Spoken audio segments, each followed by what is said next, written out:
नमस्कार दोस्तों, आज इस वीडियो के अंदर मैं आपको एक जॉब की अपडेट बताने के लिए आया हूं। लीगल ऑफिसर की जॉब है और मैं आपको पहले ही स्टार्टिंग में वीडियो के मैं क्लियर कर रहा हूं कि ये जो है अपने आप में फाइनल ईयर के बच्चे जो है अप्लाई नहीं कर सकते, फ्रेशर्स जो है वो अप्लाई नहीं कर सकते। इस पर्टिकुलर जॉब को अप्लाई करने के लिए आपके पास एक्सपीरियंस होना जरूरी है, तभी आप इस पर्टिकुलर जॉब के लिए अप्लाई कर सकते हो। तो अगर आप लोग फ्रेशर्स हो या फाइनल ईयर के बच्चे हो तो आप लोग अप्लाई मतलब इस वीडियो के माध्यम से इस पोस्ट के लिए अप्लाई बिल्कुल नहीं कर सकते हो। तो अगर नॉलेज के लिए आपको देखनी है देन वेल एंड गुड। तो मैं आपको पूरी वीडियो के अंदर बताने वाला हूं कि सिलेबस क्या होगा, एग्जाम का पैटर्न क्या होगा, कितना एक्सपीरियंस होगा, क्या एज लिमिट होगी वगैरह वगैरह। तो ये कंप्लीट डिटेल्स मैं आपको इस वीडियो के माध्यम से बताने के लिए आता हूं। तो हम वीडियो को स्टार्ट करते हैं। सबसे पहली ये पोस्ट है small industries development bank of India, यानी बैंकिंग जॉब है।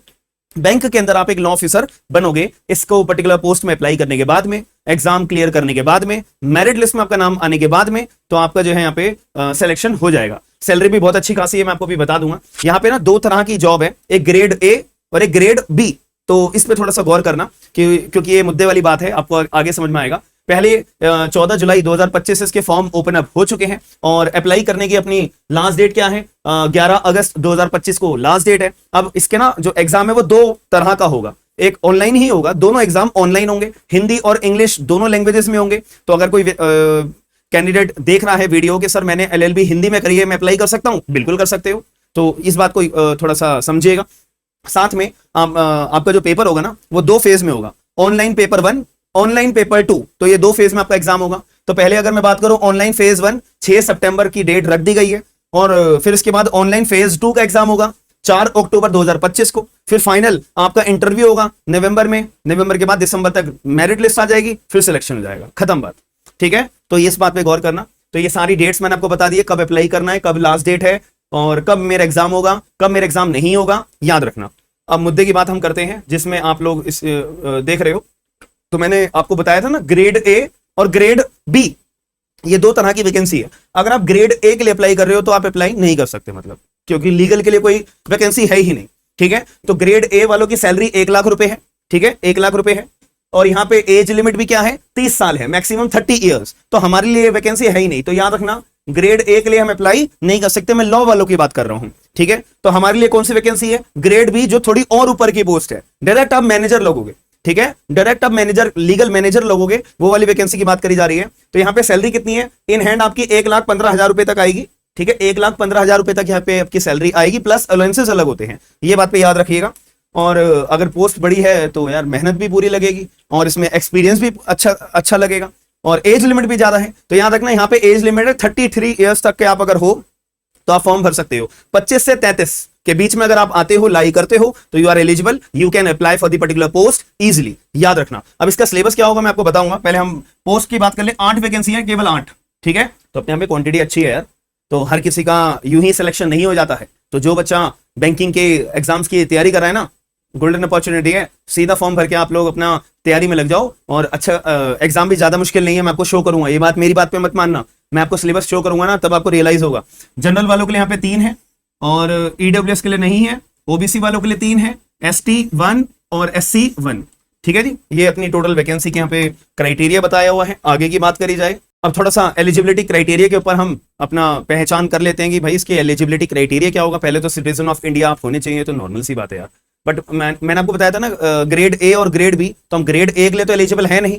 तो ये बात किसकी कर रहा है, ग्रेड ए वालों की बात कर रहा है। तो ग्रेड ए ये हमारे लिए तो है नहीं, हमारे लिए क्या है, ग्रेड बी है। तो 25 साल से लेके 33 ईयर्स तक अगर आप बीच में फॉल करते हो तो यू आर एलिजिबल। तो याद रखना, ये बहुत इंपॉर्टेंट बात है। ठीक है, अब आगे की बात करी जाए, यहाँ पर रिलैक्सेशन भी है। अगर आप कोई रिजर्व कैटेगरी में आते हो तो फॉलोइंग रिजर्वेशंस आपके पास अवेलेबल होंगे, जिसका फायदा आप उठा सकते हो। अगर आप 33 ईयर से ऊपर आ चुके हो देन उस केस में तो ये ग्रेड ए वालों की है, तो ये भी हमारे लिए अप्लाई नहीं कर सकते हैं, तो ये भी हमारे लिए फायदेमंद नहीं है। अच्छा, एक छोटी सी बात मैं आपको बताऊं, आप अगर ग्रेड ए के लिए एलिजिबल हो ना, या ग्रेड बी के लिए भी एलिजिबल हो, या और पर्टिकुलर जो वैकेंसीज आ रखी है इसी पर्टिकुलर पोस्ट में आप एलिजिबल हो, बट याद रखना फिर भी अप्लाई नहीं कर सकते। तो यहाँ पे क्लॉज मेंशन करा हुआ है, आप लोग केवल एक ही वैकेंसी के लिए अप्लाई कर सकते हो, मल्टीपल वैकेंसीज के लिए आप अप्लाई नहीं कर सकते। 33 एज लिमिट है यहाँ पे। एसेंशियल क्या है, लॉ की डिग्री होनी चाहिए आपके पास। ठीक है, और मिनिमम 50% आपके होने चाहिए, और अगर रिजर्व कैटेगरी के हो तो 45% आपकी लॉ की डिग्री में होने चाहिए। और यहाँ पे क्या बोला है कि आप एज एन एडवोकेट एनरोल्ड होने चाहिए। ऑब्वियस सी बात है, जब एक्सपीरियंस मैंने आपको वीडियो के स्टार्टिंग में ही बता दिया है, तो आप एडवोकेट होने चाहिए एज एन एक्सपीरियंस, और यहाँ पे डिजायरेबल है कि अगर आपने साथ में CS कंपनी सेक्रेटरी भी क्वालिफाई करा हुआ है तो कोई बात नहीं, बढ़िया बात है, ठीक है। तो यहाँ पे डिजायरेबल की बात है, मैंडेटरी नहीं है। अब यहाँ पे क्या बोला है, एसेंशियल क्या है कि 5 साल का आपके पास बैंकिंग वाला एक्सपीरियंस होना चाहिए, बैंकिंग वाला, ठीक है, बैंकिंग वाली नॉलेज होनी चाहिए, RBI के रूल्स एंड रेगुलेशंस के बारे में आपको पता होना चाहिए, वगैरह वगैरह, ठीक है। 5 साल का आपके पास एक्सपीरियंस हो चाहिए, 5 ईयर्स का अगर आपके पास है, you are eligible to apply. अब यहाँ पे मैं एग्जाम के पैटर्न की सीधी बात कर देता हूं, मैं आपको एग्जाम के बारे में पैटर्न बता देता हूं। मैंने क्या कहा है, पेपर 1 और पेपर 2, मतलब फेज 1 और फेज 2 का एग्जाम होगा। फेज 1 के अंदर आपके पास ये सारे के सारे पर्टिकुलर सिलेबस है। तो यहाँ पे आपसे इंग्लिश पूछी जाएगी, reasoning, quant, computer, general awareness, ये तो हर बैंकिंग एग्जाम का सेम पैटर्न है। मैं आपको बोलता जाता हूं, जितनी भी आपने मेरी वीडियोस देखी होगी, मैंने कंप्लीट एक सिलेबस भी टेलीग्राम ग्रुप पे अपना शेयर करा था, जिसमें मैंने सारे बैंकिंग एग्जाम का कॉमन सिलेबस होता है वो भी बताया हुआ था। तो ये तो कॉमन है, इसमें तो कोई दो राय नहीं है। आप मेरे PDF भी ओपन करके देखोगे ना, उसमें भी यही शो मिलेगा, ठीक है। अब मोटिव ये भी एक वही बात आ जाती है। अब मुद्दे की बात है ये, अब जो स्ट्रीम मैंने सेलेक्ट करी है ना, मेरे से वो वाले क्वेश्चन पूछे जाएंगे, इनमें से 50 क्वेश्चन मेरे से पूछे जाएंगे, ठीक है। ऑनलाइन एग्जाम है, MCQ वाला एग्जाम है, हिंदी और इंग्लिश दोनों लैंग्वेज में अपना आएंगे। बट जब इंग्लिश की बात आ रही है ना इंग्लिश लैंग्वेज का, तो वो आपका केवल इंग्लिश में ही होगा यार, ये तो कॉमन सेंस की बात है। अब हम आगे बात कर लेते हैं कि सर ये जो स्पेसिफिक वाला है ना, इसमें सिलेबस क्या है, इसका सिलेबस भी बता देता हूं मैं आपको। ये रहा इसका सिलेबस, ठीक है। तो आपसे कॉन्स्टिट्यूशनल लॉ, कॉन्स्टिट्यूशन आना चाहिए, एडमिनिस्ट्रेटिव लॉ, ठीक है, इंटरप्रिटेशन ऑफ स्टैट्यूट, ये हमारा RJS में भी आता है, ठीक है, हालांकि सारे आते हैं RJS में। Contract law, TPA, negotiable, registration, भारतीय न्याय संहिता, नागरिक सुरक्षा संहिता, भारतीय साक्ष्य अधिनियम, ठीक है, लीगल ड्राफ्टिंग, RDB एक्ट, ठीक है, SARFAESI act, RTI limitation, IBC, etcetera यहां पे लिखा हुआ है।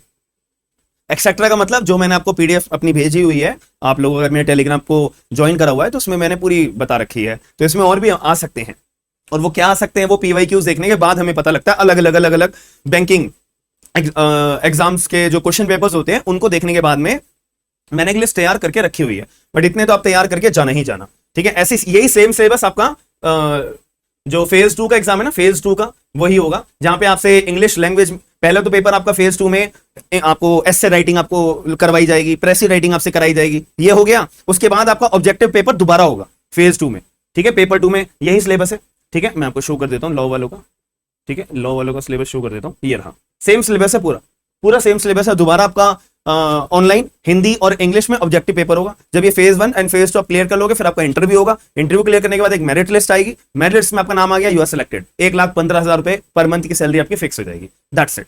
तो इस मैंने आपको स्टार्टिंग में सारी डेट्स बता दी थी। अप्लाई नाउ का लिंक मैं डिस्क्रिप्शन बॉक्स के अंदर दे दूंगा, चेक कर लेना, जिससे कि आपके दिमाग में कोई कंफ्यूजन पैदा नहीं होगी। तो अगर फिर भी कोई कंफ्यूजन बचती है तो अपना कमेंट बॉक्स के अंदर मुझे बता दीजिएगा। बाकी आप लोग जो है पर्टिकुलर हमारा टेलीग्राम ग्रुप ज्वाइन कर लीजिए, वहां पे आपको और भी एक्स्ट्रा अपडेट्स मिलती रहती हैं, जो मैं वीडियो के माध्यम से आपको नहीं बता पाता हूं ना, जॉब की अपडेट्स, वो आपको टेलीग्राम पे मिल जाती है। और आप में से कुछ बच्चे ऐसे होंगे जो अपना उसकी तैयारी कर रहे हैं, ऑल इंडिया बार एग्जामिनेशन अपना जो 28 बारी का होने वाला है ना, तो अगर आप उनमें से अगर तैयारी कर रहे हो तो आपके सामने हम अपना बैच लेकर आ रहे हैं। 29 जुलाई रोज हमारा शाम को 9 बजे क्लासेस हुआ करेंगे। तो अगर आप लोग तैयारी करना चाहते हो AIB 20 की, तो आप लोग अप्लाई कर सकते हो। और अब हमारा एप्लीकेशन है स्मार्ट एंड लीगल गाइडेंस के नाम से। तो जब आप एप्लीकेशन डाउनलोड करोगे तो आपको ये बैच दिखाई देगा। तो एंड्रॉइड यूजर्स के लिए भी है, आईफोन यूजर्स के लिए भी है, लैपटॉप यूजर्स के लिए भी है, टैबलेट यूजर्स के लिए भी है, सभी जगह हमारी एप्लीकेशन अवेलेबल है। तो आप लोग स्मार्ट एंड लीगल गाइडेंस का एप्लीकेशन डाउनलोड करिए और 45% डिस्काउंट आपके पास अवेलेबल है।